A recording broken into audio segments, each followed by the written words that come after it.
지금 대략 시간이 돼서 저희 사단법인 새로운 생각 연구소 6월 원래 초청 강연회를 시작을 하겠습니다. 저는 사단법인 새로운 생각 연구소의 소장인 조상우라고 합니다. 반갑습니다.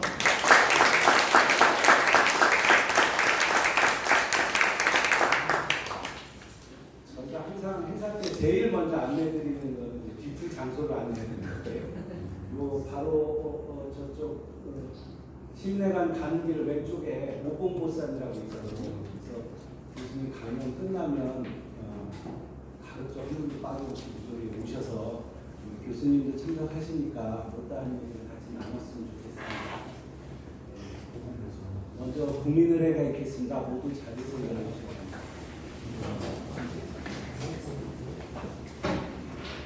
국회에 대한 경례.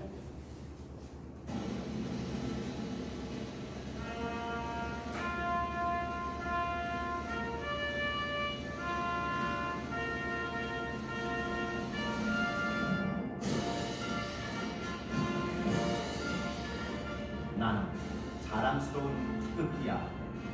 자유롭고 정의로운 대한민국의 무궁한 영광을 위해 충성을 다할 것을 굳게 다짐합니다.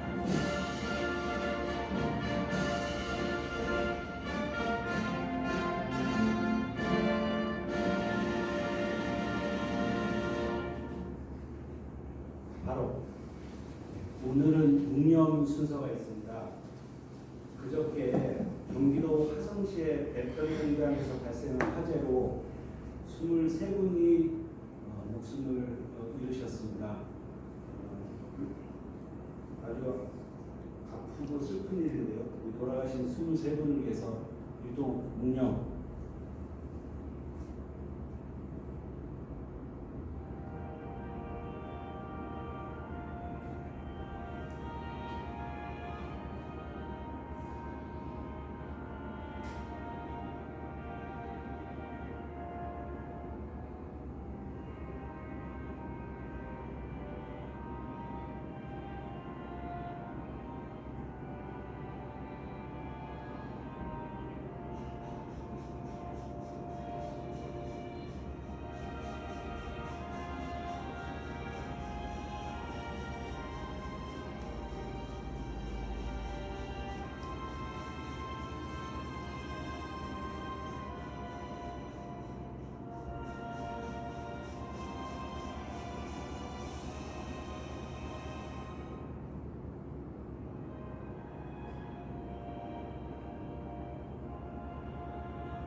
바로 이하 의뢰는 생략토록 하겠습니다. 모두 자리에 앉아주시겠습니다.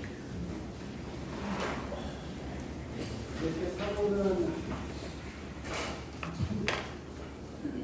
참으로 안타깝고 화가 나는 일이죠. 그러면 저희가 오늘 다루는 주제가 포용도시라는 주제인데 결국 모두 즐겁게 잘 사는 사회를 만들자라는 뜻이네요.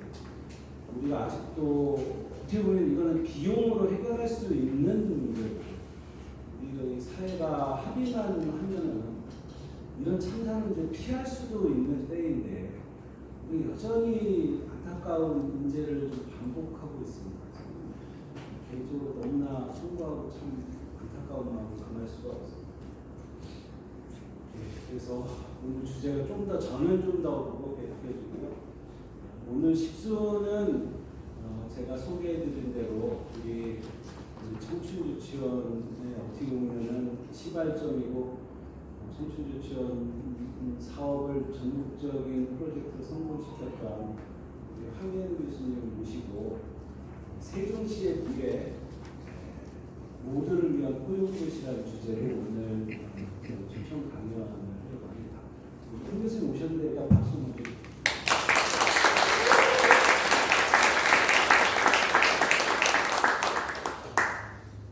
보통 한 50분에서 1시간 정도 말씀 듣고 질의응답 조금 하고 그리고 한 전체 시간으로 한 1시간 반 정도 끝나면 사진 촬영하고 뮤직비디오 하는 이런 순서로 진행되고요. 저희 뭐 항상 간략하게 내비 소개해드리는데 언제나 처음으로 소개시켜드립니다. 우리 더불어민주당 실버위원회 위원장이신 홍성욱 고문님하고 우리 민주당 고문님들 오셨습니다. 네, 반갑습니다.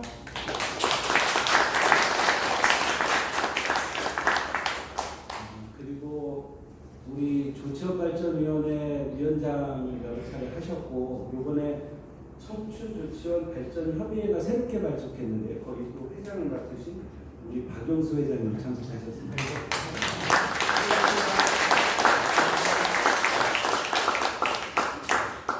그리고 제가 분명히 제가 헛것을 본 게 아닌데 우리 세종시의회 이현정 산업건설위원장님 아까 보시지 않으셨어요?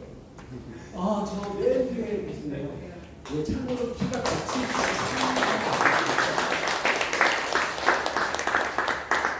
위원장이 거기 앉아 계신다는 거는 중간에 다 아신다는 얘기 아니에요? 미리 말씀드렸습니다. 아, 미리 말씀 주셨나요? 네, 그래서 안 보이실 분이 아닌데 깜짝 놀랐습니다. 또 되게 잘 아시는 분들인데 제가 나중에 뒤에 또 소개시켜드리고 한 분만 더 저희 연구소 이사시기도 하시고요. 우리 홍익대 세종 캠퍼스의 전 부총장이셨던 김기수 부총장이 오셨습니다.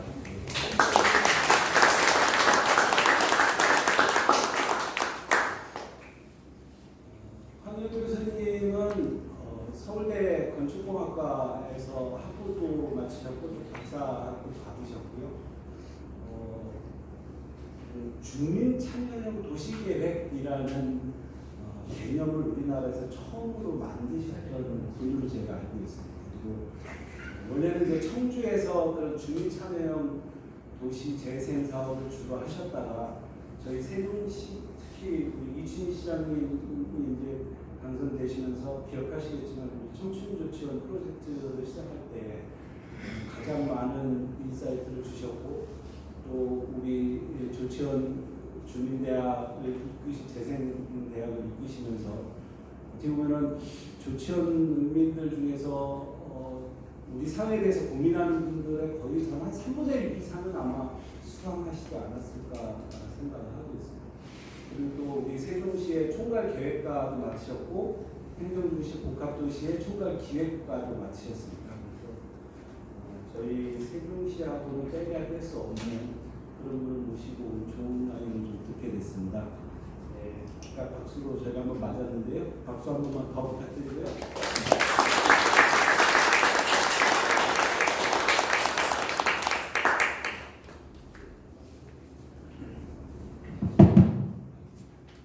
네, 반갑습니다.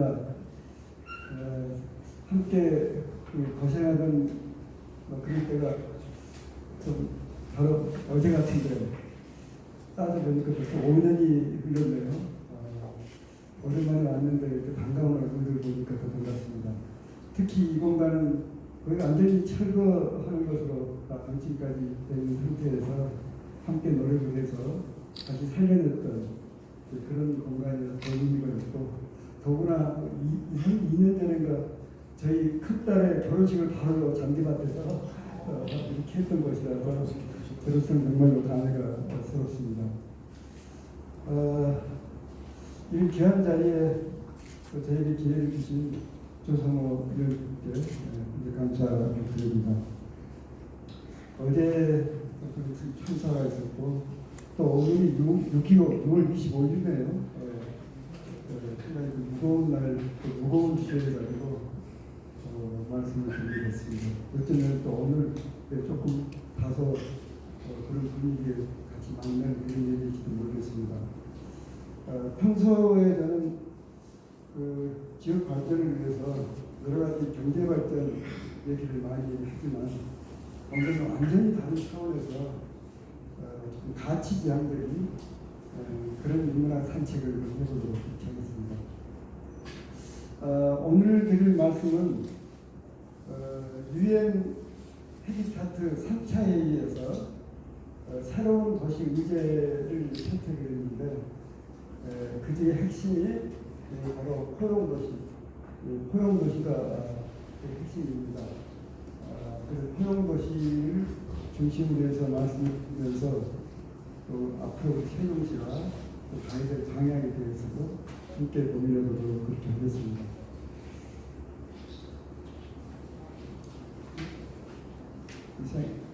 잘 대답해. 제가 하는 줄 안 돼요.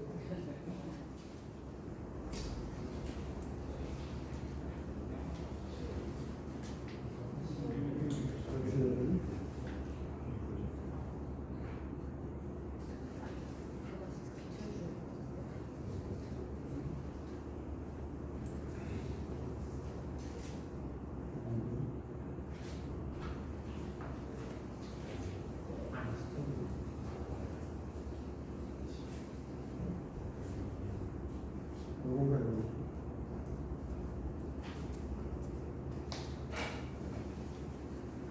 저 다시 안 했네요.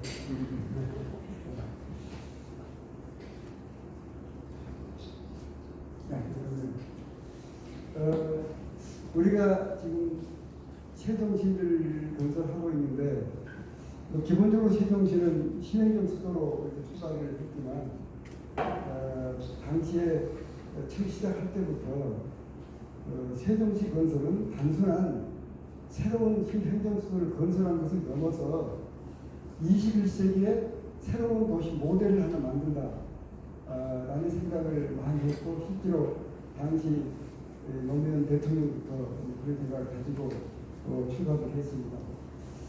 그래서 기본적으로 세종시는 다른 도시하고 다른 특별한 도시다 라는 생각을 우리 모두가 가져야 될 것 같습니다. 세종시가 특별한 도시라면, 특별한 시라면 세종시는 특별한 시민이다 라는 시민의식을 갖고 오늘 함께 여기에 참여했으면 좋겠습니다. 그래서 그동안 특히 20세기의 도시는 시대별로 신이 절대적인 영향을 미친 시대가 있었고 또 왕이나 귀족이 절대적인 영향을 미친 시대가 있었는데 자본주의 체제 하에서 도시 만든 도시라고 하는 것은 기본적으로 자본이 가장 큰 영향을 주는 것 같아요. 소위 말하는 자본의 논리에 의해서 많은 부분이 결정이 된단 말이죠.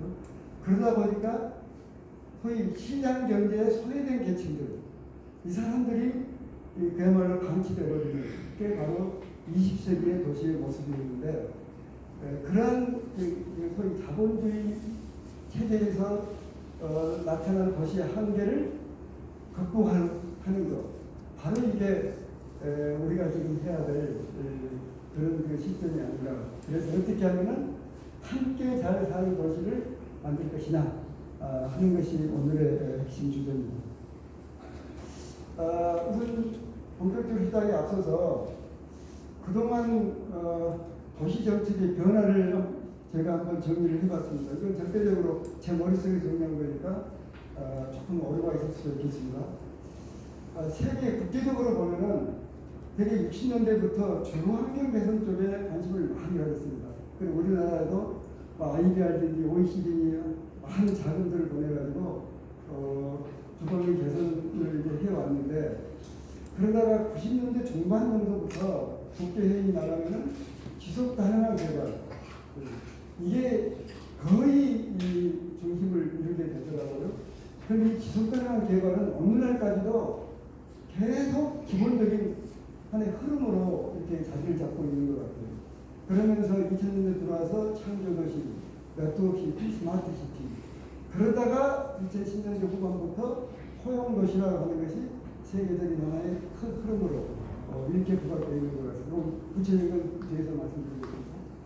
근데 우리나라의 경우도 보면은 1960년대에 소위 불량주택 개조부터 시작해서 80년대 주택 공급 그게 주로 도시 정책에 초점을 맞추다가 90년대 후반부터 지속 가능한 개발에 관심을 갖게 되면서 2000년대 들어오면서 우리나라의 경우도 지속 가능한 개발을 하는 게 하나의 큰 흐름으로 이렇게 자리 잡고 있습니다.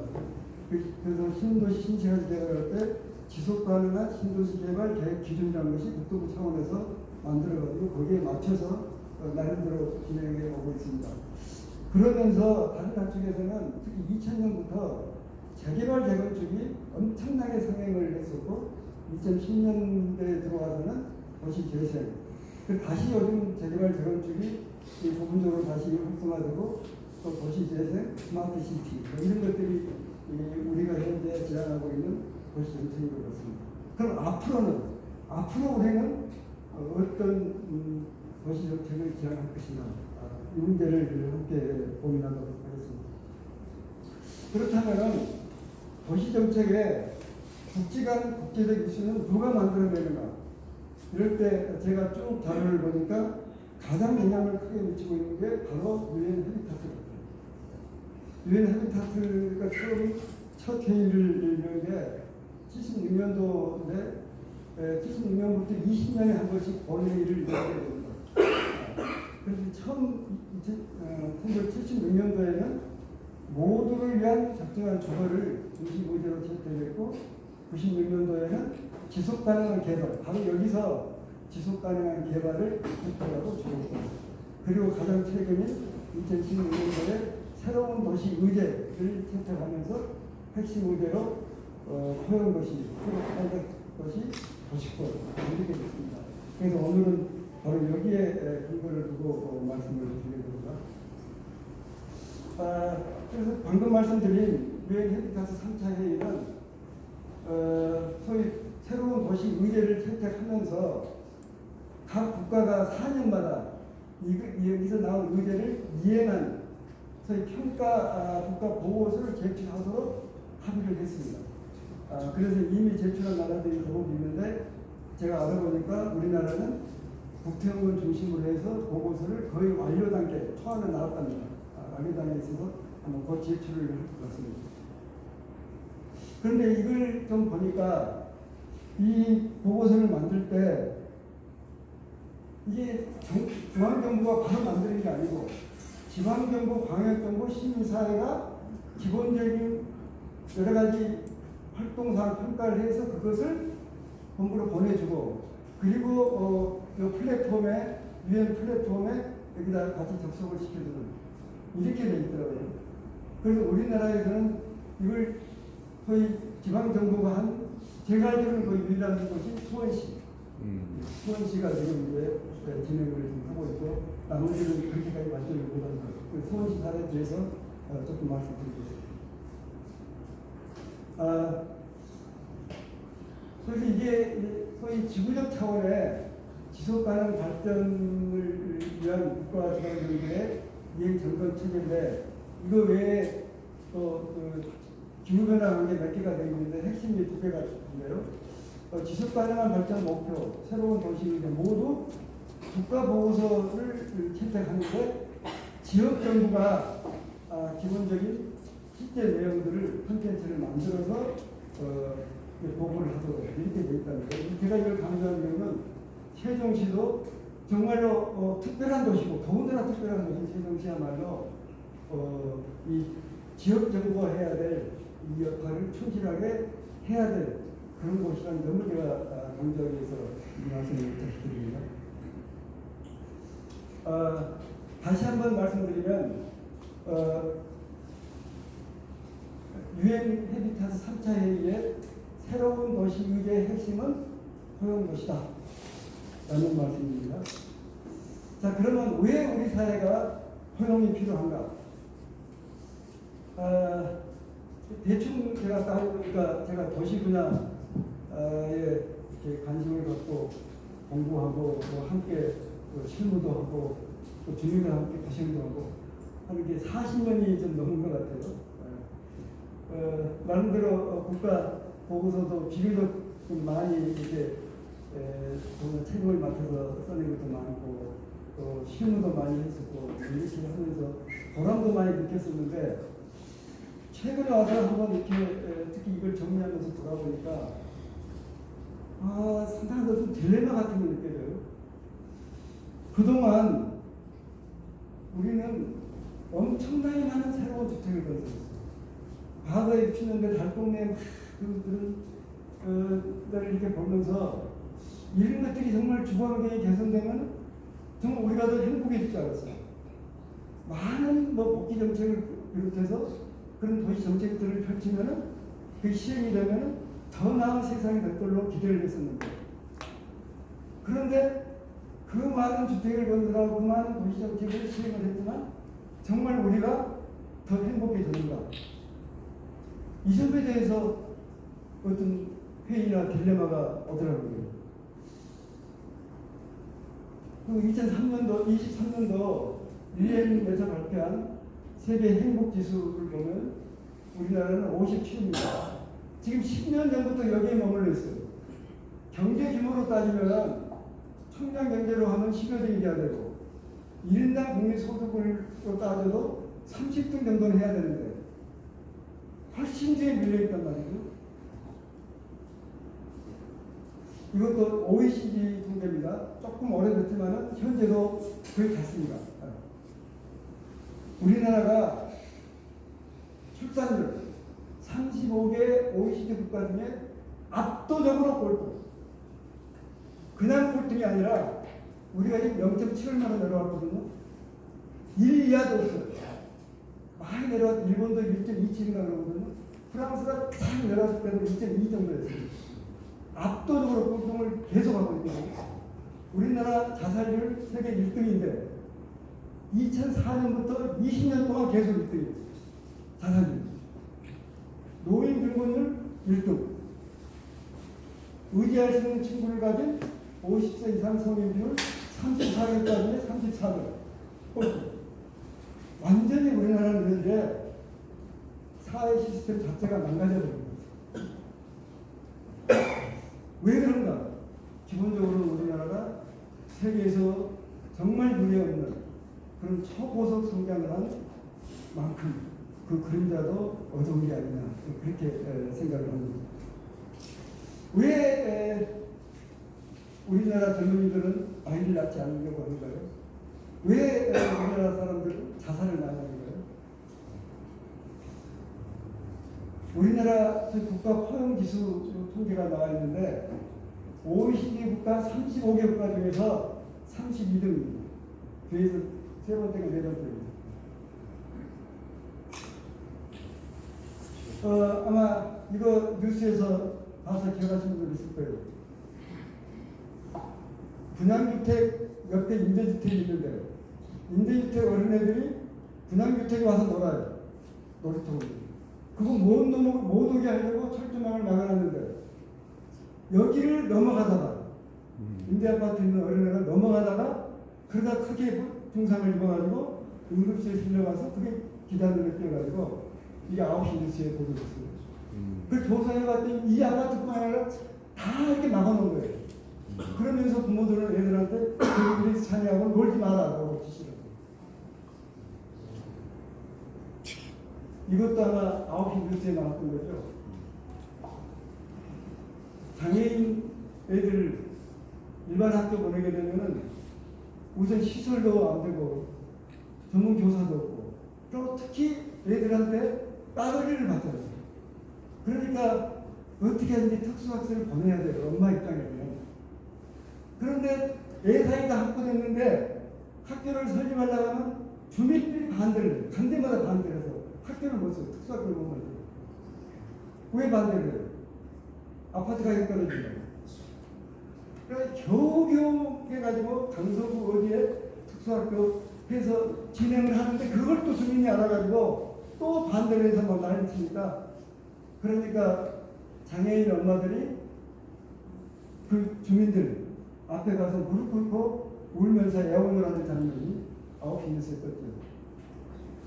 아 정말 이걸 보면서 내 자식이 장애인일 때 어떤 심정일까? 정말로 가슴이 열리는 것 같았습니다. 요즘 초중고등학생들 매년 학년 바뀌면은 자기 소개를 하잖아요. 그러니까 반드시 자기가 어느 아파트에 산다는 걸 얘기를 해야 된대요.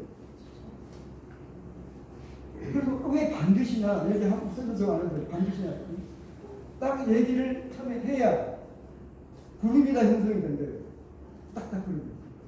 하다못해 임대아파트 살아도 임대 산다고 얘기를 해야 그 애들끼리라도 모이게 되는데 어디 산다는 얘기를 안 하면은 어디도 못 끼어들어가기 때문에 완전 왕따가 되는 거예요. 그래서 반드시 얘기를 해야 돼요. 그리고 강남 쪽이라는 점은 어느 아파트 몇 평 사는 누구라까지 얘기를 해야 돼요. 이게 우리나라의 현주소예요.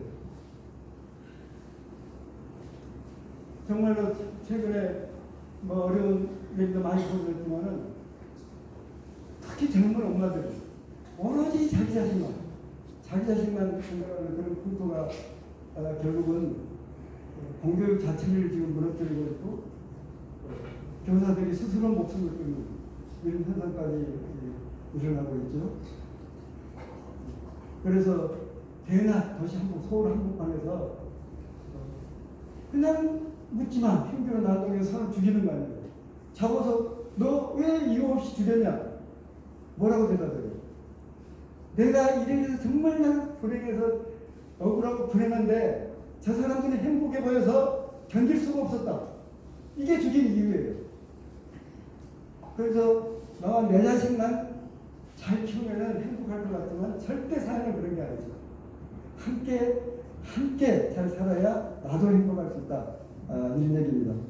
이런 상황에서 이것을 엄격한 법 적용을 해가지고 처벌 강화해서 해결될 문제는 아닌 것 같습니다. 최근 정부가 얼마 선거 전에 정말로 뜬금없이 재개발 재건축 활성화시킨다고 안전진단 다 생각해버리고 너무 권력이 큰 건 아닙니까? 용적률을 500%까지 올리겠대요. 안전진단을 생각하면 어떤 현상이 어떤 문제가 생기고 용적률 500%, 용적률은 되게 다 아시죠? 대지 면적분의 건축 면적 곱하기 면적이에요. 보통 지금 이 아파트들 여기 있는 조금 밀도가 높다 하는 아파트 용적률 200%에서 높으면 220% 될 겁니다. 집 높다고 하는 것들. 옛날 주공 아파트 5층짜리가 대개 80% 정도였거든요. 서울에 강남 가면은 강남 터미널 앞에 뭐 레미아인 뭐 이런 것들 멀리서 보면은 건물이 다 붙어 있는 것 같이 보이는 아파트 단지들 있죠. 그렇게 보이는 것들. 바로 건너 보이는 거. 저런 데서 어떻게 살까 하는 그런 아파트들. 그게 용적률 제일 높은 게 270%예요. 용적률 500%라는 것은 이것은 상상할 수가 없는 거예요. 그런데 조금 아는 사람이라면 정말 어처구니 없는 일. 그런데 이렇게 발표를 한단 말이에요. 왜?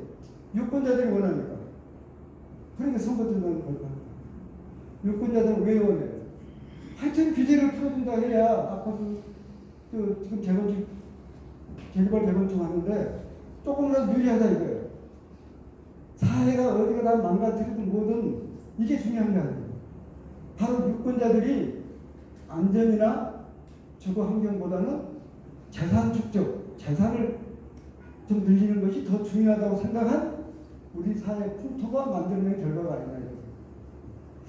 그래서 제가 볼 때는 이미 우리 대한민국은 황금 만능주의 나라가 되어버렸습니다. 제가 알기로 세계에서 가장 황금 만능주의 나라 중에 하나인 것 같아요. 왜 이렇게 됐을까요? 왜 이렇게 됐을까요? 뭐 여러 가지 이유가 있겠습니다만 크게 보면은 초고속 성장의 어두운 그림자다 이렇게 말할 수 있겠지만 제가 잠깐 좀 밖에 나가서 소위 선진국이라는 나라에서 애들 학교도 좀 보내보고 여러 가지를 본다면은 근본적으로 우리나라는 교육에 특히 초중고등학교 유치원부터 교육에 근본적인 문제가 있습니다. 오로지 유치원 때 중학교, 초등학교, 중학교, 고등학교가 오로지 지식. 최근에 누가 유럽에 중국에 있는 어느 공무원이 좀 이제 명문학교를 유치를 하려고 명문학교들을 방문을 했어요. 영국하고 몇 군데다. 갔다가 깜짝 놀란 게 소위 세계적인 유수한 대학을 많이 보내는 명문고등학교인데 가서 딱 얘기가 되게 다른 거예요. 교장선생님 얘기가 우리 학교의 첫 번째 목표는 전인교육입니다. 사람 만드는 거예요. 그런데 그런 학교에서 세계적인 명문대학을 막 간단 말이에요. 그런데 우리는 전인교육 설사 교사가 하려고 시도해도 허용이 안 되죠. 난리 나죠.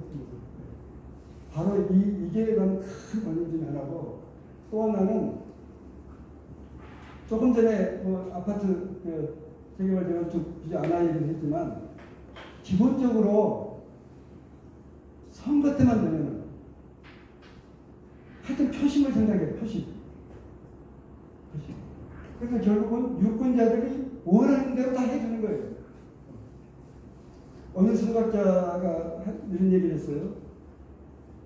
국민의 의사를 존중하지 않는 정부는 아무 일도 할 수 없다. 반면에 국민의 요구만 따르는 정부는 국민과 함께 망해간다. 라고 얘기했어요. 정말 우리나라는 국민과 함께 망해가고 있는 거예요. 그러면 어떻게 해야 되느냐? 어떤 게 유능한 좋은 지도자고 정책가냐? 맨 뒤에서 끝나면서 말씀을 드리겠습니다. 정말로 이대로 우리 사회가 지속 가능할 것이다. 100년 전에 간디가 48년도에 죽었어요. 100년 전에 마하트마 간디가 한 얘기예요. 만국의 징조 7가지 읽어보겠습니다. 원칙 없는 정치, 노동 없는 부자들의 급속한 증가, 양심 없는 쾌락, 인격 없는 교육 보편화, 도덕심 없는 경제, 인간성 상실한 과학, 희생 모르는 종교 성애. 무서운 생각이 안 들어요? 우리 현재 한국 사회를 보고서 얘기를 했다면 그럴 수 있다고 생각해요. 100년 전에 만국의 징조 7가지를 얘기했는데 정말로 소름 끼치더라고요. 이게 지금 우리의 현주소인 것 같습니다.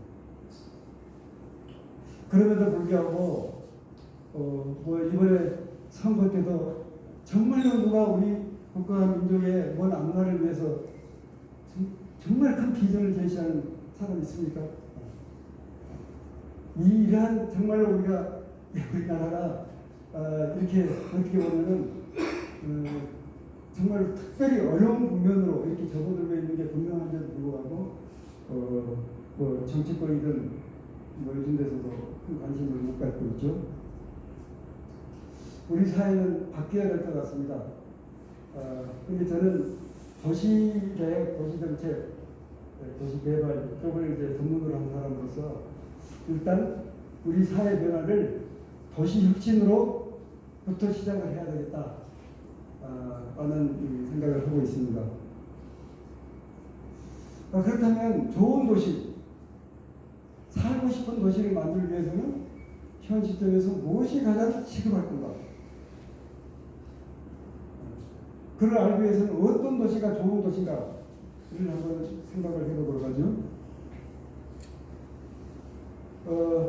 리처드 플로리다라는 분은 그 창조도시를 처음 이끌었던 분이에요.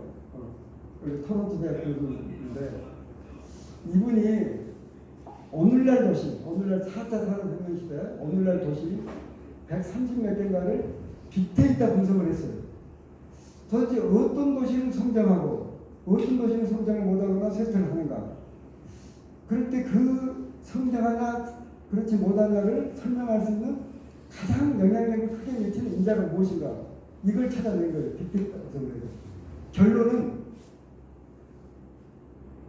게이 보헤미안 지수라고 이 리처드 플로리다 교수는 찾아낸 거예요. 이게 뭐 게이가 뭡니까? 성소수자다. 보헤미안 하면 좀 자유분방한 사람, 그런 사람을 보헤미안이라고 그러죠. 결국 튀는 사람들을 이런 사람들이 그 도시에서 차지하는 비중이 높은 그런 도시일수록 빨리 성장하더라고요. 바꿔 얘기하면은 소위 다양한 문화의 형태를 잘 포용하는 그런 도시가 빨리 성장하다. 그 국가도 마찬가지예요. 그런 국가도 같이 성장하고 있고. 다시 말씀드리면은 그 도시, 그 지역이 얼마큼 열려 있느냐가 도시 성장에 가장 큰 영향을 미치더라. 하는 것을 발견을 했습니다. 그래서 좋은 도시 조건 중에 하나는 문화적 다양성이다. 저는 그렇게 생각합니다. 바로 이 다양성이 상호작용해서 삶의 질을 향상시킨다. 이렇게 생각을 합니다.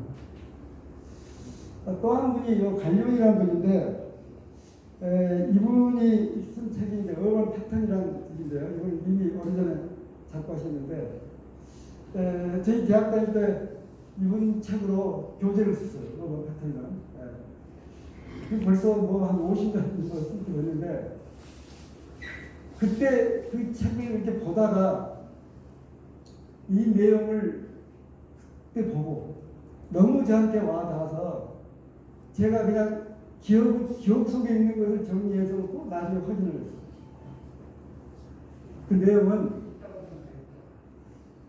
좋은 도시는 얼마나 많은 사람을 위해 그 도시를 건설하고 그 결과 얼마나 많은 사람을 위한 도시가 되었는가에 의해 결정된다. 이 정의, 좋은 도시에 대한 정의, 이게 저는 정답이라고 생각하고 지난 40여 년 동안 도시 쪽을 공부하고 나름 실험해 왔습니다. 자, 그렇다면 그걸 어떻게 판단할 것인가? 어느 도시나 다 뭐 돈 많은 사람이나 가난한 사람이나 다 살고 있어요. 살고 있어. 다 살고 어딘가 살고 있지 않습니까? 그럼 어떻게 판단해요? 그럴 때 제가 생각할 때는 도시에서 제일 중요한 부분, 중요한 지역이 어디예요? 도시 중심부잖아요. 도시 중심부. 그 중심부가 집가나 임대료 제일 비싸죠. 그 도시 중심부를 누구를 위한 공간으로 만들었냐에 의해서 판단난다. 제가 그렇게 생각합니다. 그래서 좋은 도시의 판단의 기준을 바로 도시 중심부를 어떻게 계획하고 명하고 있는가. 그런 측면에서 보면은 시대별로 봤을 때 고대 때 가장 좋은 도시가 어떤 도시냐. 어디 교과서에 나온 게 아니고 그냥 제가 이제 제 나이쯤 되면은 뭐 남 한 거 잘 안 보고 내 그냥 생각난 대로 이렇게 하는 습성이 있어요. 제가 생각할 때는 고대 아테네다라고 생각합니다. 왜? 그 시대에 도시의 가장 중심부에 아고라라고 하는 시민 광장을 만들었습니다. 시민. 그리고 포닉스라고 하는 정치 집회 장소를 만들면 누구나 참여할 수 있는 집회 장소를 도시 중심부에 만들었어요. 그리고 아레오파고스라고 하는 공개된 재판 장소를 또 중심부에 만들었어요. 이런 도시, 그런 측면으로 봤을 때 고대에서 가장 좋은 도시는 제가 볼 때는 고대 아테네다. 그럼 근세는 어떤 도시입니까? 저는 워싱턴 DC라고 생각합니다. 이게 1700년대 말에 계획해가지고 1800년대 초에 건설됐는데 200년도 넘었죠. 그때 이제 국제 현상 공모를 해서 프랑스 하급 장교 작품이 됐어요. 열어놓고 보니까 프랑스 하급 장교였어요. 그런데 그 내용을 보면은 도시 중심부입니다. 워싱턴 DC에 한 중심부에 국회의사당, 국민의 대표기관을 배치하고 이게 백악관입니다. 백악관이고 워싱턴 메모리얼, 워싱턴 모뉴먼트가 있고 링컨 메모리얼. 이런 이제 아주 존경하는 사람들 제퍼슨 또 있는 말도 있어요. 하고 이 가장 중심부를 전부 이렇게 비워놨어요. 그리고 이 주변에는 다 박물관들이에요. 스미소니언 뮤지엄들인데 모두가 다 무료입니다. 제가 처음 봤을 때도 입장이 어디서 차나 보면 그냥 들어가요. 저도 쫄래쫄래 따라 들어갔더니 다 무료예요. 다 무료. 그러니까 세계 모든 사람한테 다 무료로 내려가는 거예요. 여기에 상업범을 일체 허용 안 했습니다. 호텔 뭐 아무것도 없어요. 돈이 있는 사람이나 없는 사람이나 모두가 사용할 수 있는 공간으로 200여 년 전에 그렇게 계획을 했어요. 여기 가보신 분 있으면 모르지만 아이스크림 같은 거 파는 조그만한 이런 거 몇 개 허용했어요. 고정된 건물은 이렇게 하는 거예요. 결국은 이제 호텔이나 백화점이니 뭐 이런 것들은 결국은 돈 있는 사람이 사용하는 공간이 되잖아요. 그런 민주주의 정신을 여기다 담았던 것 같습니다. 자, 그러면 21세기 오늘날 현 시점에서 세계에서 가장 좋은 도시는 어느 도시나? 여러분 어느 도시 같아요? 그 아이 같아. 네, 저는 세종시라고 생각합니다. 그렇습니까? 네, 세종시라고 생각합니다. 너무 답답하네. 제가 이 강의를 지금 서울에서 또 몇 차례 하고 이렇게 하고 제법 전문성 있는 사람들 앞에서 계속 얘기를 하는데 또 그 앞에는 좀 난처했었는데 세종시 수정안을 실제로 없애는 거잖아요. 정부 중선 보면 수정안을 주도했던 분이 누구예요? 그 앞장서 했던 총리가 정운찬 총리죠. 여기서 하는데 맨 여기에 정운찬 총리가 앉아 있습니다. 그 앞에서 조금은 뭐 부담스럽게 됐지만 이 얘기를 했어요. 오늘날 세계에서 제일 좋은 도시는 세종시다. 끝나고 나서 아주 밝은 얼굴로 잘 들었다 하면서 이렇게 대해서 저도 조금 마음이 났는데 아직까지는 시비 건 사람 없어요. 여기 도시 전문가들 수변에 놓고도 강의했지만 아직까지 아무도 시비 안 했어요. 왜냐? 너무 명확하니까. 세종시 도시의 가장 중심부를 오픈 스페이스로 비워놨어요. 이런 도시 없어요. 돈이 있는 사람이나 없는 사람 모두가 이용할 수 있는 공간으로 만들어놨어요. 그리고 이 BRT를 이렇게 해서 대부분의 지역을 차가 없어도 대중교통으로 이용할 수 있도록 기본 권력을 만들었어요. 이런 도시 또 있으면 나오더라고요. 지금 마스타르시티, 아부다비, 또 그 사우디아라비아의 레온시티, 기술적으로나 기술 여러 가지 뭐 기능적이나 또 에너지 부분 이런 관점에서 보면 그런 도시가 더 좋을 수 있어요. 그렇지만은 아까 앞에서 얘기한 당위원의 정의, 도시를 만든 목적이 얼마나 많은 사람을 위했느냐, 또 그 결과물이 얼마나 많은 사람을 위한 도시가 되었냐라는 관점에서 본다 그러면 적어도 현재까지는 세종시가 21세기의 제일 좋은 도시다 그렇게 생각을 합니다. 그런 차원에서 최근에 세종시 행정심 복합도시 건설 계획과 기본 계획을 변경하는 변경 계획을 했어요. 최근에 그래서 그걸 자문을 해달라고 해서 이제 자문을 하게 됩니다. 저도 깜짝 놀랐어요. 초안에 이제 국회에서는 들어오고 또 뭐 이렇게 하니까 거기를 S생활권이라고 해가지고 새로운 시가지를 만들겠다는 거예요. 그러면 중앙 오픈 스페이스가 어떻게 다 잡아오는 거예요? 또 하나는 대중교통 분담률을 70%를 유지하는 것으로 이렇게 계획을 했는데 도저히 안 된다 이거예요. 그럼 이 분담률을 낮춰야 되겠다. 이게 안으로 나왔어요. 그래서 마침 자문을 같이 하는 사람들이 이제 전임 총괄기획과나 추진위원장 이제 세 사람 이렇게 집중 자문을 했는데 세 사람이 모두 의견이 일치돼가지고 절대 그건 안 된다. 오픈스페이스는 가능한 건들지 마라. 국회 수당이 들어오고 꼭 기능들이 들어온다면 오픈스페이스 내에 그런 기능들이 이렇게 들어오는 걸로 해야지 새로운 생활권 자체를 다른 생활권 자체 이렇게 만들지 마라 했는데 다행히 그걸 받아줬어요. 수정이 됐어요. 그리고 대중교통 분담률 70%가 지금 도저히 안 되면 왜 안 되는지 이유를 따져서 되도록 만들어야지 무슨 노력을 얼마나 했냐 70%를 높이기 위해서 셔틀버스 더 많이 걸리고 자전거 타고 잘 갈 수 있어 또 자전거 주차장도 잘 만들어주고 BRT 정류장까지 아침에 출근할 때 기분 좋게 걸을 수 있는 보행도 더 잘 만들어주고 이렇게 노력을 해서 어떻게 하든지 70% 이상 갈 수 있도록 만들도록 해야지. 이게 세종시에 어떻게 보면은 가장 핵심 철학인데 이걸 무너뜨리려고 하느냐 뭐 이렇게 했는데 다행히 이것도 받아줘서 그대로 지키는 것으로 이렇게 됐습니다. 저는 앞으로도 언제든지 이걸 이제 또 무너뜨리려고 하는 이제 그런 뭐 세력이라 할까요?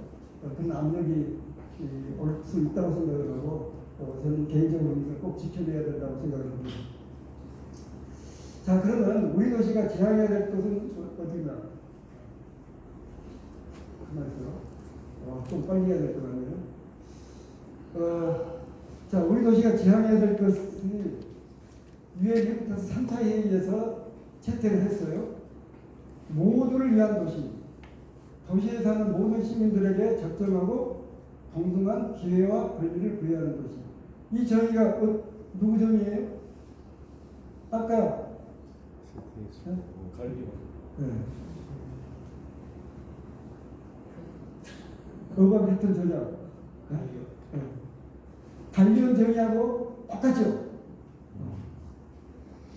그건 이제 세계 도시학자들이 관리원 정의가 좋은 도시 정의로서 가장 적합하다고 받아들이고 있습니다.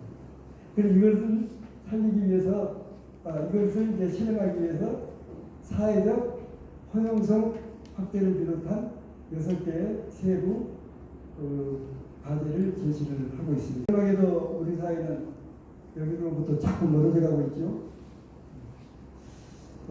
정말로 계속 삭막해져가는 우리 사회를 도대체 무엇으로 어떻게 그 부족한 부분을 메꿀 것인가. 아인슈타인이 쓴 얘기를 했습니다. 소위 말하는 포용력이 새로운 에너지가 되어 부족한 공간을 채울 수 있다라는 얘기를 했어요. 그래서 저는 도시혁신의 주요한 목표 중 하나는 사회문화적 포용이다. 이렇게 생각을 합니다. 그래서 도시혁신은 포용성 확대로부터 시작을 해야 되겠다. 그럼 도시 포용성 논리의 이론적 근거. 여기서 제가 포용 했는데 포용의 정의를 잠깐 좀 짚고 넘어가죠. 제가 유진나서 그런가요?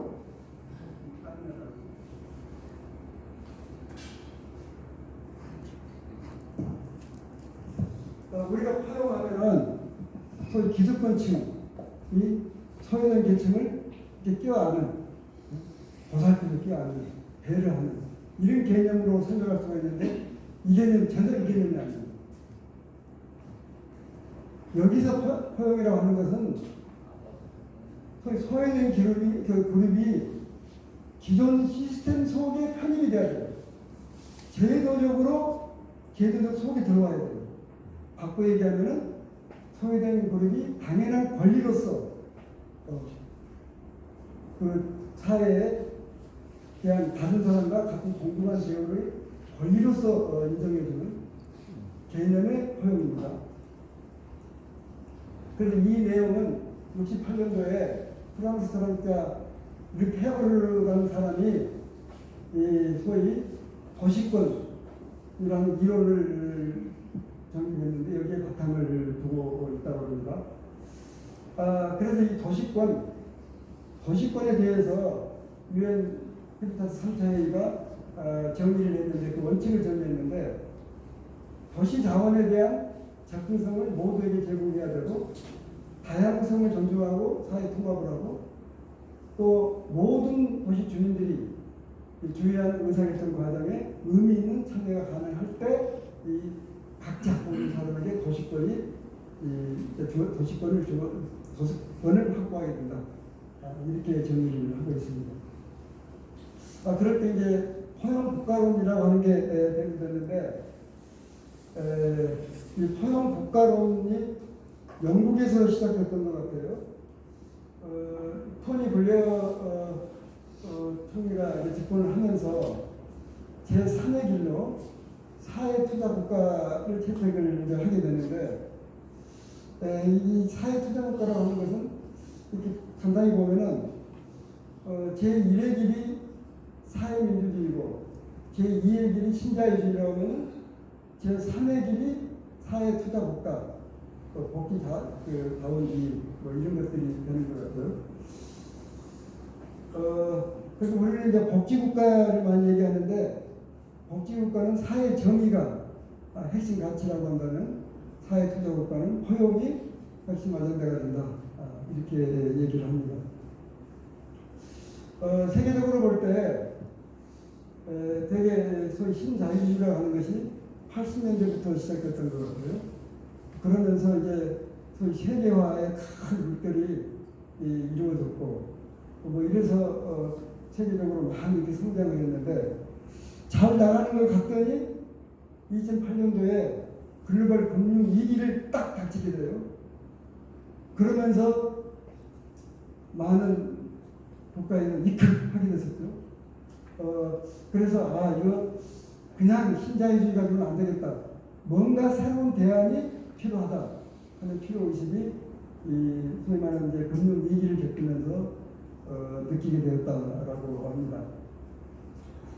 그래서 이제 이 시기부터 이제 많은 국제기구들이 신자유주의 성장면의 대안으로 포용적 성장을 공식하기 시작을 해요. 바로 이 내용은 경제적 가치와 함께 사회적 가치를 고려하는 성장론, 바로 이게 포용국가론으로 이렇게 이어지는 것 같습니다. 그리고 국제기구들이 이제 포용도시를 논의했던 내용 잠깐 보면은 지금 얘기했던 유엔 헤비타트는 99년도에 소위 포용도시를 기본 주제로 제시를 하고 2016년도에 핵심 아젠다로 포용도시를 제시를 하게 됩니다. 또 아시아 개발은행 2008년부터 소위 말하는 도시 빈민회까지 관심을 확대하고 2017년도에 포용도시 전략을 발표를 해요. 그 세계은행, 세계은행도 2009년도에 이게 상당히 저도 놀라워요. 세계은행은 주로 이게 자본가들을 되게 대변하는 뭐 그런 부분이 있는 것으로 인식되어 있는데 이 세계은행이 2009년도에 분배 정의와 형평성을 모두 보장하는 전략이 궁극적으로 경제 성장에 기여한다. 이렇게 얘기를 했어요. 그러면서 2015년도에 본격적으로 포용을 강조를 하게 돼요.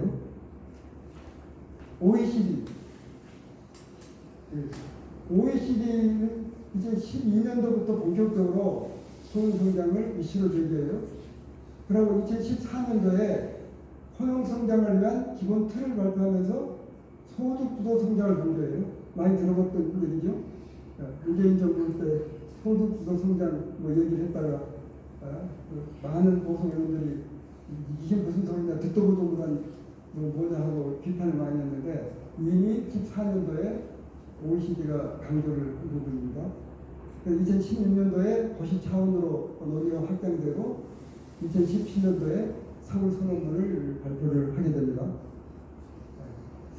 그렇다면 포용도시의 개념과 가치, 개념은 뭐고 또 어떤 가치가 있는가? 우선 포용도시의 개념은 모든 사람이 도시가 제공해야 할 기회에 참여할 수 있는 권리를 가진 장소, 이렇게 유엔 헤비타트 3차 회의가 정리를 하고 있습니다. 그럼 무엇을 포용할 것인가? 이건 제 생각이에요. 우선 소외계층이나 사회적 약자를 포용해야 되겠죠? 그러니까. 그러면서 나와 다른 사람, 나와 인종이 다르고 문화가 다르고 종교가 다르고 소득 수준이 다르고 한 사람을 포용을 해야 되겠죠. 더 나아가서 동물, 식물까지를 함께 모두 포용할 때, 그럴 때 포용도시가 완성이 될 것 같습니다. 그 포용도시 과제를 제시를 했는데 여기서 이제 특히 우리에게 뭐 좀 민감하다 할까요? 아무튼 이제 실천할 수 있는 것으로서는 공공공간, 모두가 이렇게 접근이 용이한 공간으로 확보를 해야 된다. 또 무장의 도시시설, 배려 출입 많이 얘기하죠. 뭐 이런 등등을 이제 유엔 헤비타트는 포용도시 과제로 제시를 하고 있습니다. 그러면 포용도시는 어떤 사회적 가치를 가지고 있는가? 이 부분이 저는 중요하다고 생각하는데, 기본적으로 나중에 자료 제공되면 저는 참고를 하도록 하시고, 저는 요 4번 창의적 아이디어와 혁신적 생각을 통한 새로운 가치 창출, 또 다양한 산업과 기업을 통한 지속 가능한 경제 실현. 이거 제가 챗 GPT한테 물어봤습니다. 어디 다른 나온 게 없어서. 그러면 저희 챗 GPT에서 여기서 한 얘기는, 허용이라고 하는 것은 허용을 하면 플러스성 더 많아진다 이 얘기잖아요. 그렇죠? 그 얘기죠. 과연 그럴까? 과연 포용도시는 보다 많은 부가가치를 창출할 수 있을까? 이게 궁금하잖아요. 그래서 좀 제가 알아봤어요. 거의 포용성과 혁신성의 상관관계가 어떤가를 좀 찾아봤어요. 그래서 기본적으로 포용 국가론이라고 하는 것은 본질적으로 포용성과 함께 혁신성을 동시에 추구한다. 그래서 포용성과 혁신성은 대립 관계가 아닌 상호 의존 관계다. 과연 그럴까요? 말로는 좋은데 그럴까? 마침 OECD에서 나오는 이게 실질 통계가 있어요. 여기 지금 창조성이에요. 요거는 포용성이에요. 되게 복지 예산 규모를 가지고 포용성을 했더라고요. 포용성이에요. 그럼 포용성이 높아지면은 창조성도 같이 올라가면 서로 양의 상관관계가 있고, 포용성이 높아지는데 반대로 내려오면은 음의 상관관계가 있겠죠. 그럼 어떻게 돼요? 포용성이 높았더니 창조성도 높아. 딱 여기 북유럽 좋죠. 북유럽. 여기는 서유럽, 미국하고 서유럽. 일본 어디냐? 정확하게 딱 포용성하고 같이 딱 올라가요. 한국에 있어요. 여기 있어요. 포용성에 비해서 창조성이 조금 더 높죠? 전체적으로 봤을 때 따로 수치는 없지만은 완벽하게 일치라는 이제 상관관계 1이라고 그러는데, 그 통계한 사람하고 시각적으로 이렇게 봤을 때 0.8 정도는 되는 것 같아요. 상관관계. 거의 이 포용성과 창조성은 서로 함께 간다. 라는 게 실증 자료로 나타났죠. 그 통계 전문한 사람도 앞에 있는 데서 뭐 얘기했는데, 내가 무조건 동의한다고 그러더라고요. 그러니까 북한의 상관관계는 분명히 긍정적인 것 같습니다. 그 고대에 이 아리스토텔레스라는 사람은 한 얘기예요. 전체는 부분의 합보다 크다. 이런 얘기를 했어요. 이유한 작가의 강계항이라는 대표작 중에 하나인데, 이게 뭐죠? 돌멩이죠? 그냥 돌멩이에요. 요건 그냥 철판이에요. 철판 놓고 돌멩이 하나 나눴어요. 이거 뭐 기껏해야 이거 비용 얼마 들겠어요? 뭐 해야 몇억 되겠어요? 그런데 이게 몇십억 간단 말이죠. 만약에 돌멩이하고 철판 두 개가 만나가지고 그냥 재기능만 딱 하고 만나고 그러면은 어떻게 여기서 몇십억의 부가치가 나오나요? 두 개를 놨더니 뭔가 새로운 가치를 창출하고 있죠. 그러니까 이 가치가 올라가는 거죠. 마더 테레사가 내가 할 수 있는 것을 당신이 할 수 없는 것이 있고, 당신이 할 수 있는 것을 나는 할 수 없는 것이 있다. 당신과 내가 힘을 합치면 더 많은 걸 할 수 있다. 라는 얘기를 했어요. 로마가 천년인데, 로마가 처음 이제 국가가 생긴 게 BC 7세기에서 8세기거든요. 그래서 플로마제국이 멸망하는데 476년인가요? 그 1000년인데 동로마 제국은 1453년에 멸망했으니까 동로마 제국까지 합치면은 2000년.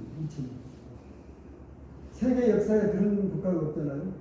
그럼 왜 로마 제국은 그 방대한 국가를 그 긴 세월, 1000년 이상의 긴 세월 동안 유지할 수 있는가? 그 비결이 뭔가? 그래서 대체적으로 역사학자들이 평가하기에 로마인들의 포용성으로 봅니다. 다른 나라들은 전쟁에서 이기면 그 이민족을 완전히 노예로 썼어요. 그런데 로마는 전쟁에서 정복을 하면 그 민족을 로마인으로 다 받아들였습니다. 이 포용성, 이게 로마의 1000년 이상의 역사를 갖게 했다. 이렇게 이제 보는 것 같습니다. 그래서 참다운 포용은 혁신을 내포하고 참다운 혁신은 포용을 지향한다. 그럼 포용의 가치를 어떻게 실현할 것인가? 아까도 말씀드렸지만 포용을 제도적으로 받아들여야 돼요. 그렇다면 포용을 실현시키려면 또 인권과 평등을 존중하는 정책과 제도를 구축해야 돼요. 그런데 정책이나 제도가 마음대로 만들 수 있나요? 국회의원이나 정부가? 결국은 다양성을 인정하고 존중하는 문화, 풍토가 조성이 돼야 이런 정책이나 제도를 구축할 수 있지 않겠습니까? 결국은 우리가 어떻게 다양성을 인정하고 존중하는 문화, 풍토를 조성할 것이냐, 이게 가장 키인 것 같아요. 현실적으로 사실 실현한다는 게 쉽지는 않죠. 다양한 문화, 사람들, 이것을 수용해서 정책으로 만들고 또 그걸 제도화시켜야 돼요. 이거 쉬운 일인가요? 어렵게 또 만들었어. 만들었는데 새로운 요구가 계속 들어와. 또 계속 그걸 바꿔줘야 돼. 현실적으로는 그렇게 쉬운 얘기가 아니죠. 자, 그렇다면은 소위 선진사회라는 나라들은 어떻게 실현을 했는가? 어떻게 했는가? 이 부분을 좀 보도록 합시다. 우선 영국은 보면은 아까 말씀드렸던 2000년대 들어오면서 토니 블레어 정권 하에서 소위 말하는 취약지구나 취약계층을 중점적으로 지원을 하기 시작해요. 그러다가 2010년도에 지역중심법이라는 걸 만들어가지고 그래가지고 지역공동체 역할을 강화하고 지원을 합니다. 그래서 영국은 포용도시의 실현을 소위 말한 지역공동체의 역량 강화와 참여 확대를 통해서 소위 도시 포용성을 추구를 했다. 이렇게 만들어요. 반면에 프랑스가 가장 체계적으로 포용도시를 포용국가, 포용도시를 추구한 것 같아요.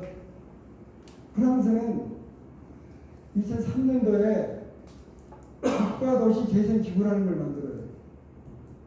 그래가지고 거의 대규모 임대단지 같이 사회적으로 분리된, 우리나라도 이렇게 분리되잖아요. 아까 놀지도 못하게 하고 이런 현상이 나타나니까 이런 것들을 도시 민간 지역이라고 해가지고 사회 통합을 추구를 이 기구를 통해서 하게 됩니다. 기구에서 하는 게 뭐예요? 도시 재생.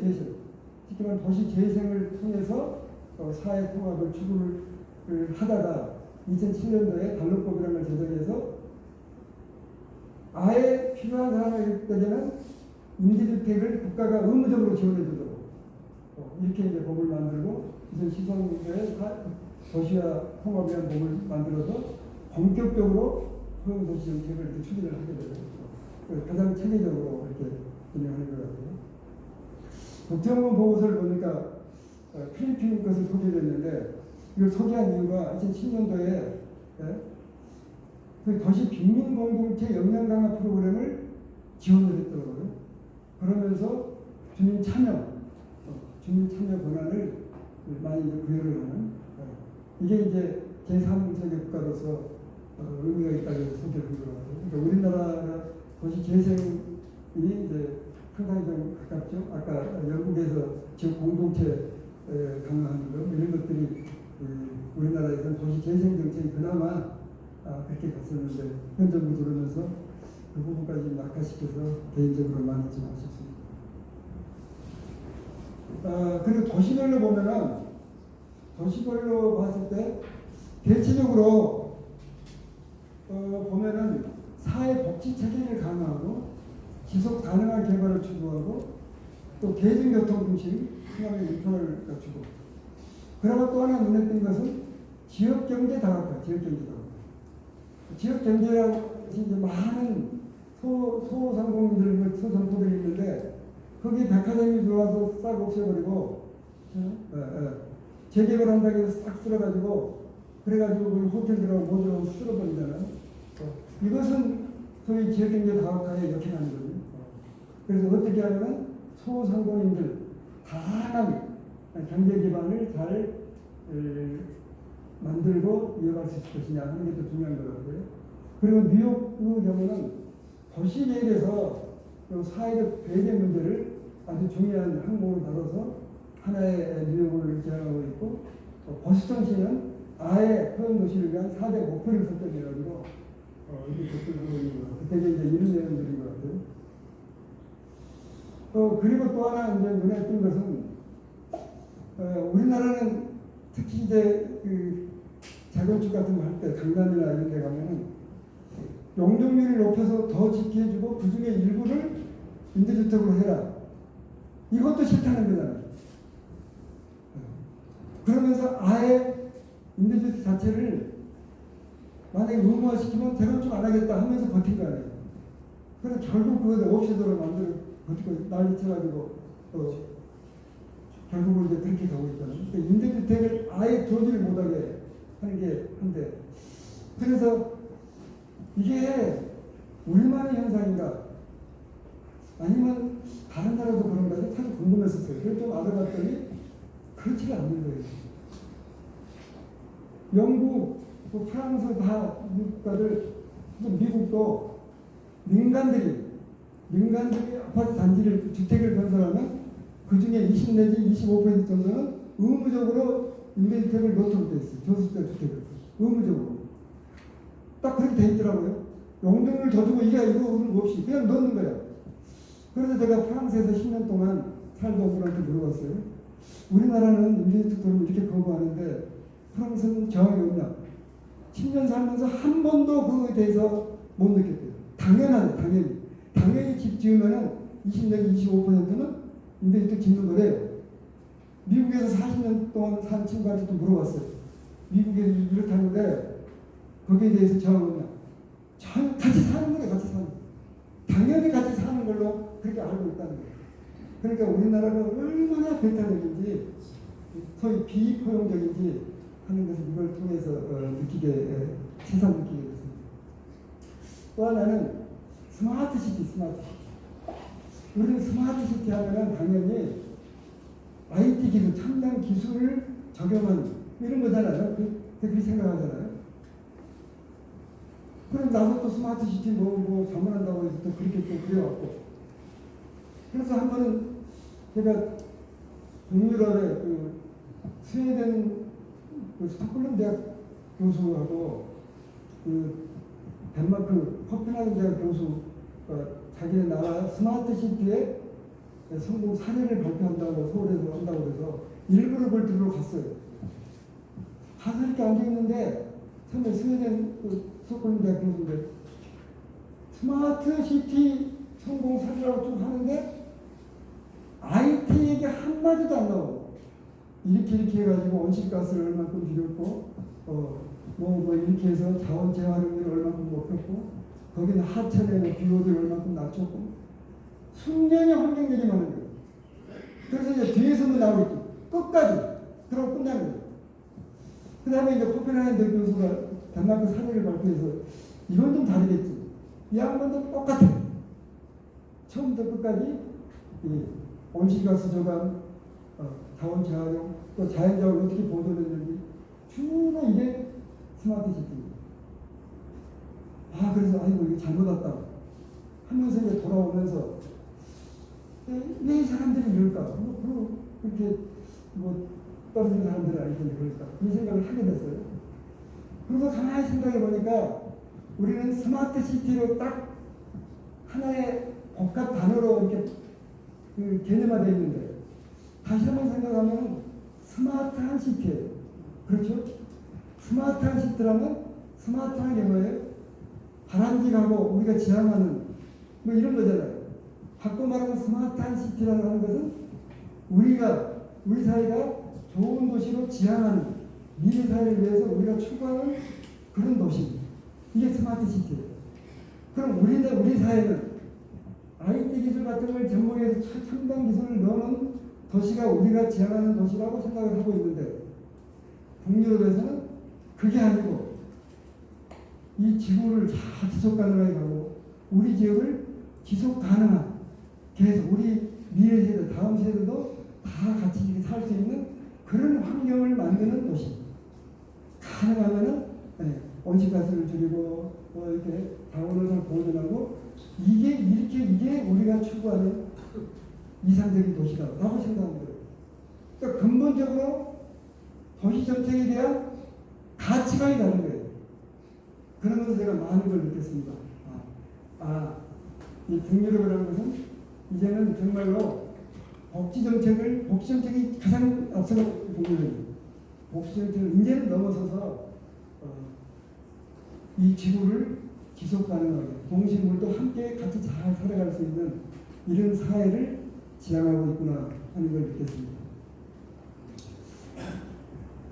수원시 아까 잠깐 얘기를 했는데 수원시가 지속가능 발전 의제에 실행을 통한 포용도시를 추구했다 그러는데 수원시에서 지속가능 발전 기본 조례 만들고 전담부서 만들고 또 목표 발표하고 그리고 이제 보고서 매년 보고서를 쓰고 이걸 영문으로 다 번역해서 UN 플랫폼에 새 차례 계속 등록을 하고 있습니다. 이렇게 지금 앞서가고 있습니다. 그러면서 수원시 2030 지속가능 발전 목표가 쫙 나오는데 주민 참여 의제, 주민 참여 모두를 위한 목표 작성. 결국 포용도시. 그런데 여기서 눈에 띈 것은 그러면서 기업하기 좋은 도시를 의제하고 있어요. 지금 마침 수원시장이 저하고 나서 가까운 분인데 한때 과제도 많이 했던 분인데 얼마 전에 한번 가서 얘기를 하게 됐는데 수원시의 핵심 지금 관심사가 기업 유치. 원래 있던 기업들 용인하고 화성을 다 빼앗기고 인구가 막 줄고 옆에만 들고 시장으로서는 제일 해야 될 게 기업 유치. 기업하기 좋은 수원시를 만드는 거예요. 그러면 우리는 기업 유치 뭐 할 것 같은데 결국은 이 소위 지속 가능한 도시, 포용하는 도시를 만들 때 기업하기 좋은 도시가 된다라고 방향을 잡은 거예요. 그래서 정부를 앞서가고 있다고 했어요. 궁극적으로 이렇게 갑니다. 결국은 이제 소위 말하는 고급 인력을 어떻게 확보하냐는 건데 고급 인력들은 결국은 좋은 환경 속에 있는 데서 근무하려고 하지 공장이 많은 데서 근무하려고 했어요. 그래서 결국은 정말 미래지향적인 기업하기 좋은 도시는 바로 포용도시다. 그래서 거기서 포용도시를 제가 포용도시 사실 관심 갖게 된 것도 수원시가 나한테 포용도시에 대해 특강을 좀 해달라. 딱 주제를 찍어서 부탁을 해가지고 처음에는 거절했다가 따로 제가 연구한 게 없어도 두 차례 꼬막 부탁이 와서 할 수 없이 제가 공부를 해가지고 수원시 가서 포용도시를 발표를 작년에 하게 됐는데 그만큼 도시가 먼저 앞서서 전문가를 오히려 끌어들이는 이런 것이고요. 바로 이제 아까 세종시는 특별한 도시다라고 했는데 앞으로 세종시가 해야 될 역할이 아닐까 싶습니다. 이게 부분적인 건데 공유 냉장고 프로젝트를 해가지고 잉여 먹거리를 이 속에 이렇게 넣으면 그러면 이제 서로 나눠 먹는 이제 뭐 40여 개 설치됐다고 그러네. 그리고 이제 민간 시민들이 다 운영을 하고 강의 지원해주고 그리고 이제 자원순환 공유 박스 30여 개에서 하고 뭐 이런 그래서 아무튼 이제 여러 가지 앞서갔는데 사실 세종시도 상당히 뭐 잘 이렇게 한 게 많이 이제 있었는데 최근에는 어떤지 모르겠습니다. 아무튼 뭐 참고가 될 것 같은 생각입니다. 그래서 지금도 수원시는 매년 지속가능 발전 실전 추진 실적을 계속 발표를 하고 또 소 이행 과제와 소 예산도 검토를 하고 그리고 매년 성과 또 기여도를 계속 이제 검토를 하고 있다고 합니다. 자, 그래서 이제 우리가 총 목표는 무슨 개념이 뭐니 또 외국 사례 다른 나라가 어떻게 하고 있나 살펴본 이유가 뭐예요? 우리나라가 우리 도시가 도시를 허용 도시를 만들기 위해서 어떤 정책이 필요한가? 결국 이걸 찾기 위해서잖아요. 그래서 제가 쭉 다른 외국 사례들 등등 봐가지고 우리가 할 수 있는 거 6개를 추려봤어요. 그랬더니 사회복지, 주거복지 체제를 강화하고 대중교통, 녹색교통 중심 인프라 구축하고 공정하고 다원화된 지역경제를 이어가고 또 누구나 접근 가능한 공공공간을 확보하고 동식물도 함께 사는 지속가능한 개발하고 누구나 의미 있는 참여를 통한 계획을 수립하고 집행하고 그러면서 지역 공동체 역량 강화 참여 확대를 한다. 이 정도예요. 2번, 3번 읽어봐도 이 정도예요. 이걸 정리해놓고 나니까 큰 의문이 들었어요. 제가 큰 의문이 들어서 이걸 정리한 친구한테 캐스트 마크를 크게 한번 붙여봐라. 정말로 큰 의문이 들었어요. 이거 다 우리 하고 있는 거잖아요. 이거 다 우리 하고 있는 거잖아요. 그렇죠? 저 중앙정부 레포트 낼 때 다 이거 들어가고 또 도시계획 하고 뭐 할 때 다 이거 다 들어간 거예요. 안 들어간 거 없어요. 다 들어가요. 우리도 다 하고 있어요. 다 하고 있어요. 그리고 지금 아까 그 유엔 보고서 지금 우리 한국 새로운 도시 의제 국가 보고서 초안 다 나왔다고 그랬잖아요. 국회의원에서. 그 초안 내용에 상당히 많이 우리나라가 이행하고 있는 걸로 이렇게 평가가 됐어요. 이렇게 하고 있어요. 그런데 왜 우리 도시는 허용가는 정반대로 하고 있는 거예요. 궁금하지 않아요? 다 하고 있는데. 도대체가 뭐가 문제인가? 도대체 지금의 도시정책에서 무엇이 달라져야 우리 도시가 달라질까? 이런 의문점이 드는 거예요. 그래서 가만히 혼자 생각을 해보니까 그동안 우리는 소위 토양의 가치를 머리로 시키냐, 머리로. 이성적으로. 이걸 해야 되니까. 이게 소위 지체비자이나 신체가 한 사람, 이 사람들이 해야 되니까 에스컬레이터도 만들고 뭐도 만들고 실증하게 해야 돼.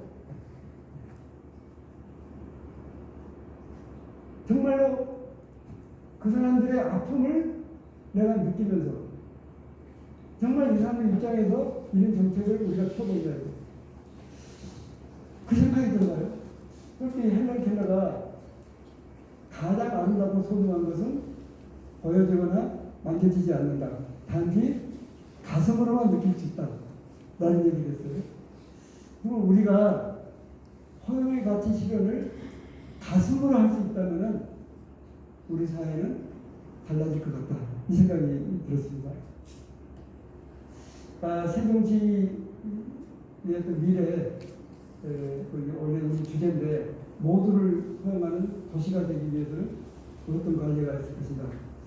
이것은 제가 깊게 따라 다루지는 못하고 예시라고 해놨는데 우선 좀 사회적 약자를 위한 주택 정책을 좀 강화해야 될 것 같습니다. 그동안 중앙정부 차원에서는 이제 뭐 좀 여러 가지 한다고 했어요. 예를 들어서 60년대, 70년대 같은 경우에는 불량주거지 유리 아파트를 이렇게 개조를 하고 또 임대아파트 건설하고 또 현지 계량 같은 거 명을 합동하기도 하고 뭐 이렇게 이제 했어요. 그랬더니 이제 자꾸 이게 주거지 분할 현상이 생겨서 따돌림 당하니까 분양 아파트 단지 내에다가 임대주택 동을 혼합 배치를 했어요. 그랬어요.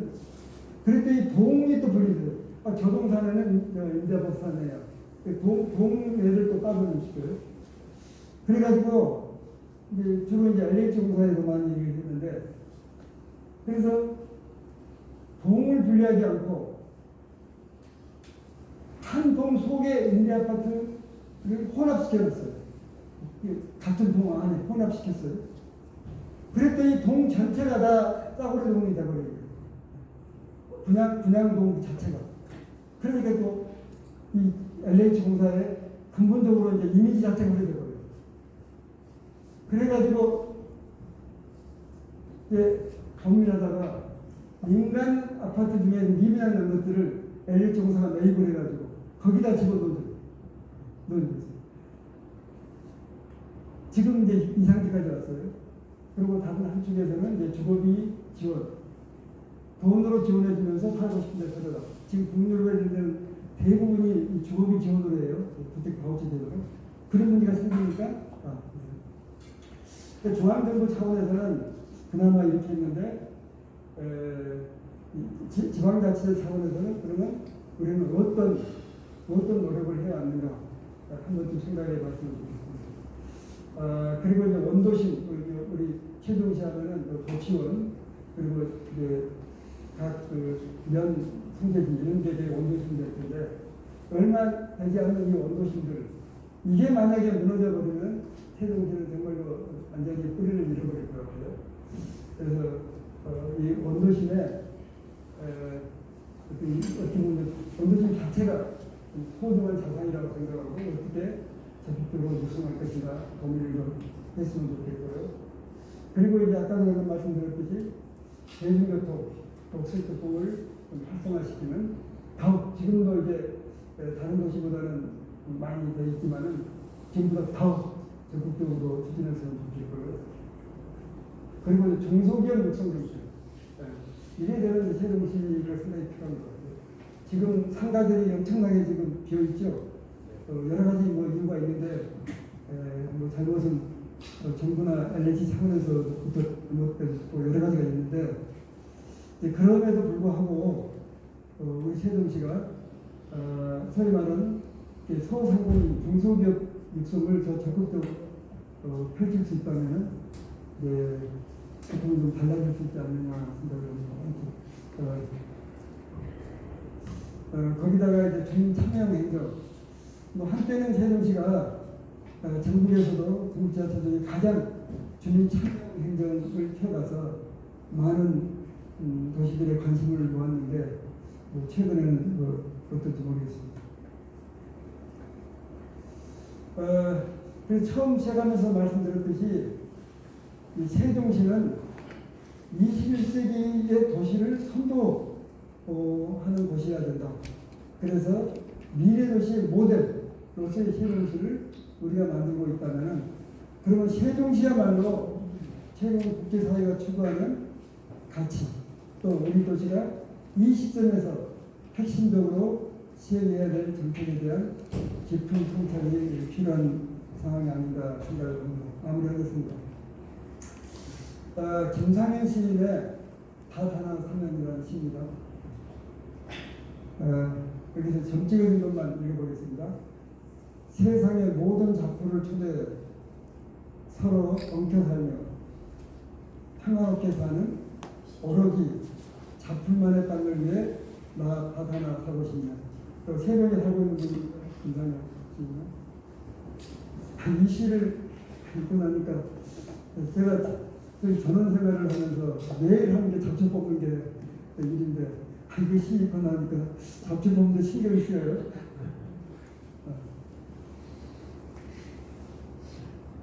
잡초가 따로 있습니까?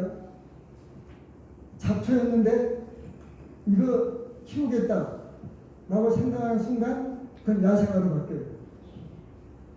그 전에 뽑아 없애야 될 대상에서 야생화로 바뀐 순간 혹시 죽을까봐 물을 주는 대상이 되죠. 그렇죠? 소위 말해서 방치되어 있는, 사회로부터 방치되어 있는 소외계층은 사회 악으로 여겨지죠. 없어져야 할 존재로 생각하죠. 그런데 그 소외계층을 우리가 포용하는 순간 사회 구성원이 되면서 사회의 한 역할을 담당을 하게 되겠죠. 그렇다면 시장 경제에서 소외된 계층을 누가 케어할 것인가? 다 함께 해야 되면 누가 앞장서야 되는가? 아무래도 1차적인 역할은 행정과 지역 리더들이 아닐 거라 생각합니다. 바로 여기 오신 분들은 우리 지역의 리더분들이에요. 바로 우리가 소외계층들을 1차적으로 포용을 해야 되지 않을까 생각을 합니다. 자, 그러면은 아까 제가 앞에서 이 국민의 요구만 따르는 정도는 국민과 함께 망해간다 라는 얘기를 했어요. 그러면 좋은 정책가, 좋은 리더는 어떤 사람이에요? 어떤 사람? 왜 국민의 요구만 따르면 국가가 같이 망해가나요?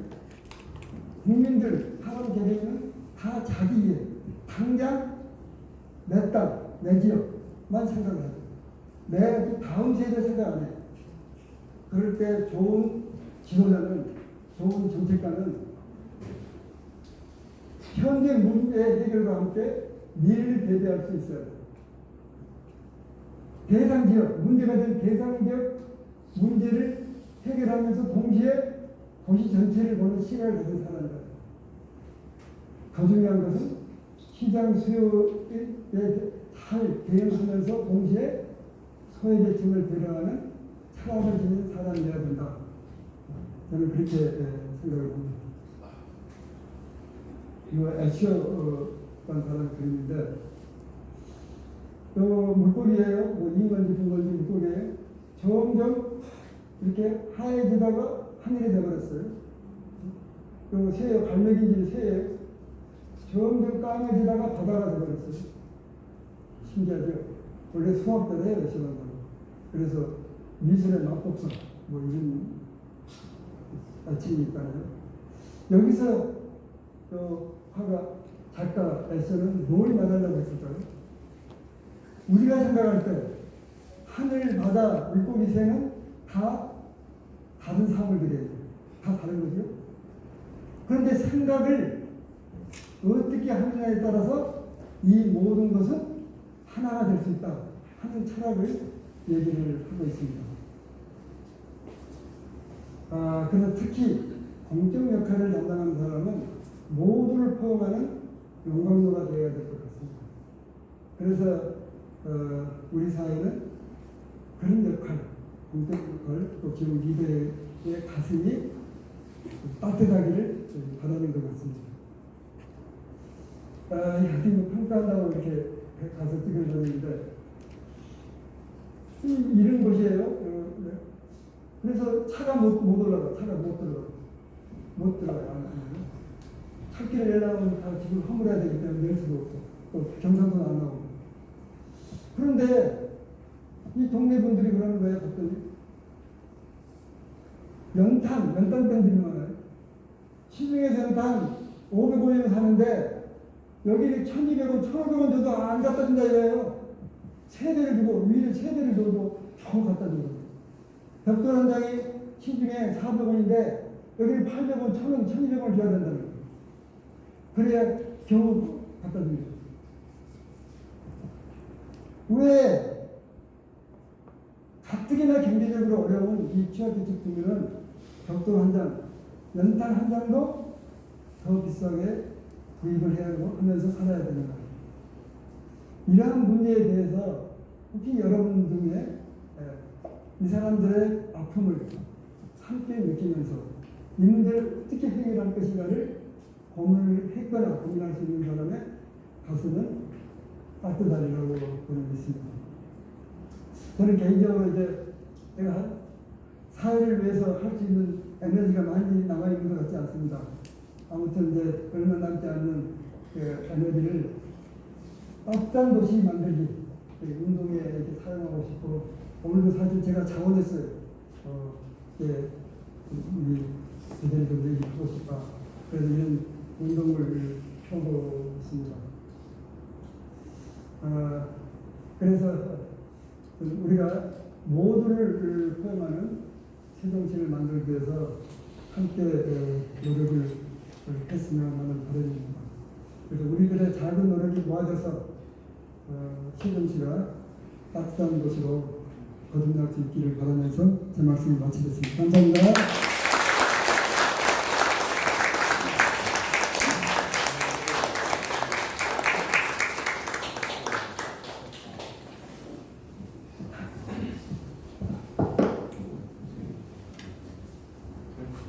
예. 우리 황영우 교수님께 박수 한 번 더 부탁드리겠습니다.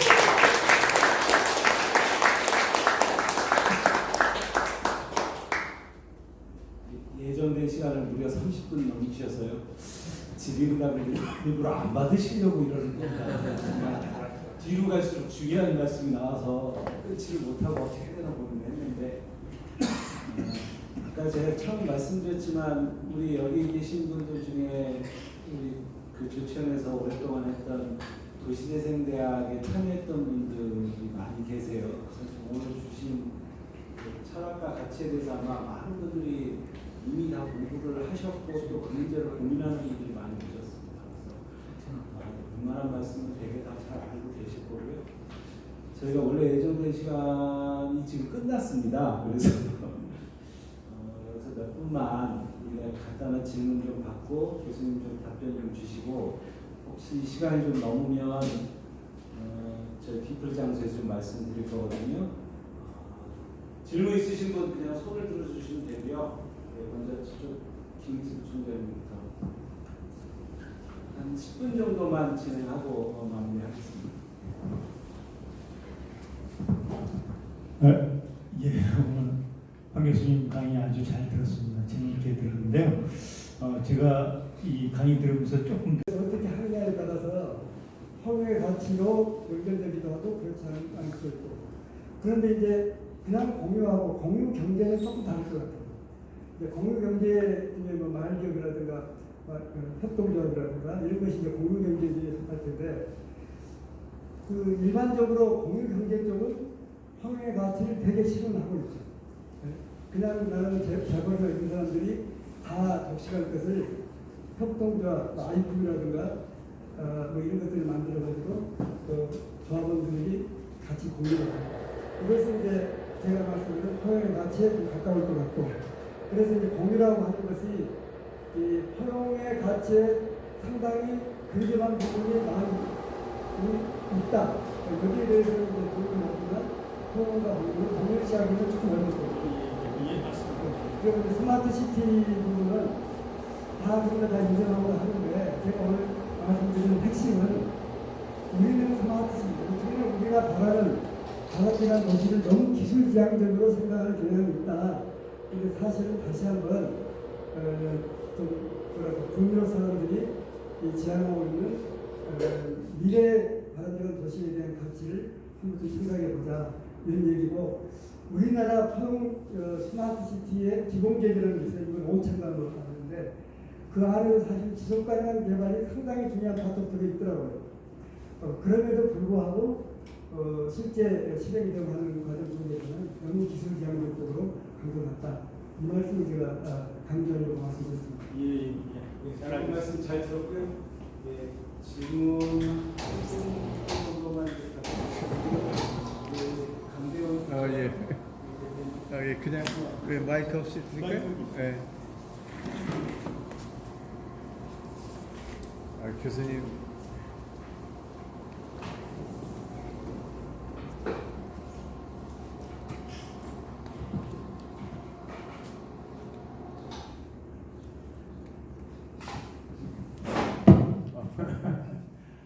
예, 세종이 이게 멋진 게 우리 그런 새로운 생각 연구소가 있어서 그렇지 않을까 생각이 들고요. 교수님 말씀 들으면서 뜨끔뜨끔하고 또 부끄럽기도 하고 그랬습니다. 속도상으로요. 몇 가지 제 느낌을 말씀드리자면 세종시에 오면 세종시 좋아하고 사랑합니다. 근데 좁고 답답해요. 그래서 대한민국 수도에는 이런 생각이 안 들고 좀 아기자기해요. 근데 워싱턴 DC 보면 아까 말씀드린 의사당, 링컨 메모리얼, 그다음에 아무튼 이런 것들이 숭고함을 느낄 수 있습니다. 다 물어보면 숭고하고 뭔가 그 건국의 정신들을 느낀다고 해서 제가 세종시에는 무엇인가 이런 정신을 담았으면 좋겠다는 생각이 들고요. 또 포용이라는 것은 사실 이게 표준화된 아파트에는 저는 공간구조상 어렵다고 봅니다. 그래서 이면 뒤에는 또 말하자면 시장도 있고 또 들어가는 골목도 있고 거기 사는 아무튼 곳도 있고 그래서 포용성이 있으려면 반드시 익명성이 있어야 되고 그런 또 공간도 있어야 되는데 너무 아파트만 때려 넣었다고 해야 되나요? 그래서 속이 많이 상하고요. 그런 측면에서 교수님 도시를 하시니까 그런 좀 개선해 주자 말씀입니다. 오늘 감사합니다. 예, 주신 말씀을 제가 전적으로 공감을 하고 그것은 이제 저도 함께 느끼는 그런 문제의식으로 이렇게 답변을 대신하도록 하겠습니다. 혹시 또 말씀 주시는 분 없으셨으면 좋겠습니다. 박윤 선생님 혹시 집에 가실 거예요? 아니면 여기 갈게요. 예, 그러면 거기 가서 말씀하세요. 소천역에 제가 항상 좀 진행하다 보면 시간에 되게 예민해가지고 우리 조치현이 나온 전국적인 그 명성의 주창단이 오늘 이 자리에 오셨어요. 아시는 분들은 아시는데 전국대에서 8개월 내년에는 아마 5분 안에 들어가실 거예요. 3분 안에 들어가실 거예요. 제가 황현 교수님 말씀 중에서 이런 개념이 있습니다. 우리가 지속 가능한 성장을 해야 돼요. 대한민국. 근데 위기에 봉착해서 이 문제를 해결할 방법이 없습니다. 근데 근본적으로 성장을 하기 위해서는 혁신성을 한국 사회가, 한국 경제가 가져야 되는데 더 이상한 혁신을 이끌어낼 만한 동인이 별로 없다라는 해석이 있습니다. 그런데 재미있는 게 포용성이라는 말에서 혁신의 동인을 찾는 사람들이 있어요. 간단한 얘기인데 우리나라의 소외계층이 한 15% 정도 된대. 15% 정도가 취약계층. 이런 분들이 어떻게 보면 교육이나 아니면 사회적 투자나 이런 거에서 대부분 밀려난 분들이거든요. 근데 이분들이 만약에 제대로 된 교육을 받거나 아니면 투자의 기회를 얻거나 좋은 일자리가 만약에 생기면 이 중에서 우수한 사람들이 나올 가능성이 있다는 거죠. 이 사람들이 우리나라 그동안에 한 80 정도의 혁신성을 있었다면 거기서 5에서 10을 얹어줄 수 있는 사람들이 소외계층이 만약에 포용사회에서 기회를 얻는다면 우리 사회 새로운 혁신의 동인이 될 거다. 이런 말씀도 있습니다. 그것도 같이 좀 생각했습니다. 오늘 좋은 말씀 주신 우리 황윤 교수님께 다시 한번 박수 부탁드립니다.